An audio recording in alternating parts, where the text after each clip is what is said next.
Hey y'all, welcome back to Twin Oaks Family Farm. Thanks for joining us here in rural Southeast Ohio, USA through our videos on YouTube. We appreciate you joining us. Please subscribe to our channel. Please interact with the video. Hope you like it, and if you want to leave your feedback and comments, we love to read feedback from our viewers and subscribers. And this video is on some misconceptions about meat birds.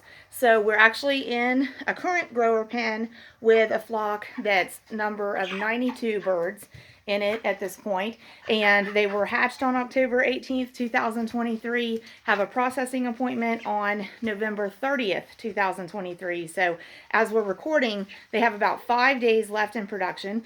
Honestly, they're, by visual observation, it's a flock that if their processing appointment was now, we would be very satisfied with this flock and feel that it's appropriate time for them to be going to the processor.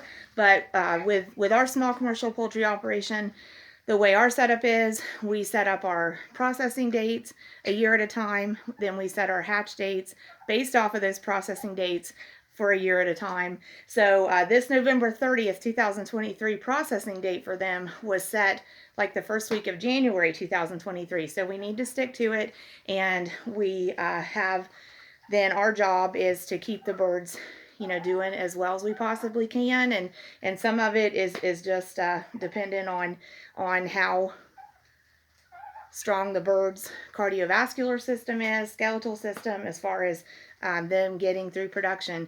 We had 102 in this flock to start with and have lost 10. Still have a couple that are more or less on our radar that we won't be surprised if they don't make it to processing, and it's more or less a failure to thrive situation oftentimes with Cornish Rock Cross meat chickens. If they experience some heart problems, some heart distress, culminates in heart failure and ends up, you know, even though the bird is terminal to start with, terminal as in going to go to processing, going to go to slaughter for being processed into a meat product, sometimes they're terminal earlier than that, and you can lose birds during production, during the time that you planned on raising them before processing. So that does happen with Cornish Rock Cross meat chickens, and it's just kind of the nature of the beast. So if you set out to raise them, it's probably something to be aware of and to try to manage for, but realize that it could happen. So we're going to be looking at the flock while we talk about these few things, and I appreciate you joining us. So some misconceptions about meat birds from our own experience, having at one point been beginners and learned a lot about raising them, and also from questions we get, you know, from customers that get poultry from us, and from hearing observations from other people about meat birds. These are some of the things we've come up with that people find interesting about meat birds once they get some background on them. So one thing that we think is a misconception about meat birds is most of the time I think that people assume that the birds really have a strong yearning to be outdoors, and you know, we've heard maybe comments like, oh, those poor chickens are inside all the time and they just want to be outside and be chickens. Well, not so much, really.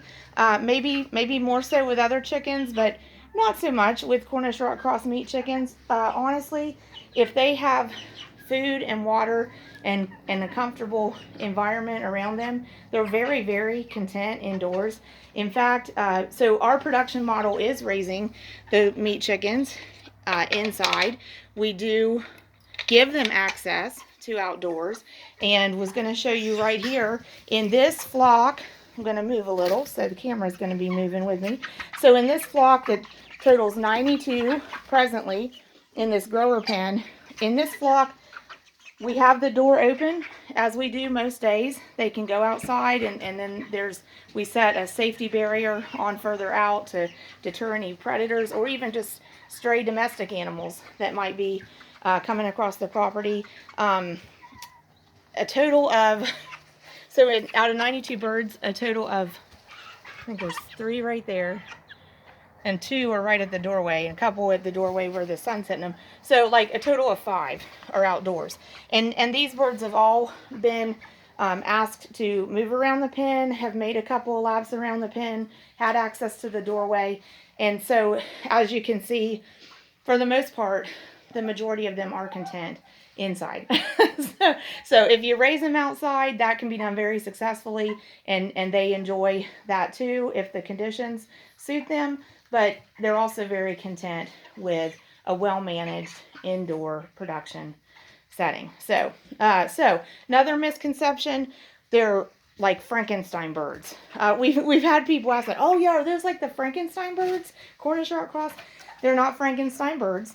They're really the result of selective breeding. Like the same way maybe we get pet dogs that don't shed that people consider hypoallergenic. So there's been the intentional effort to select for certain traits and combine those in breeding programs, and over multiple generations and several foundation breeds, this is what's been produced, the Cornish Rock Cross meat chickens.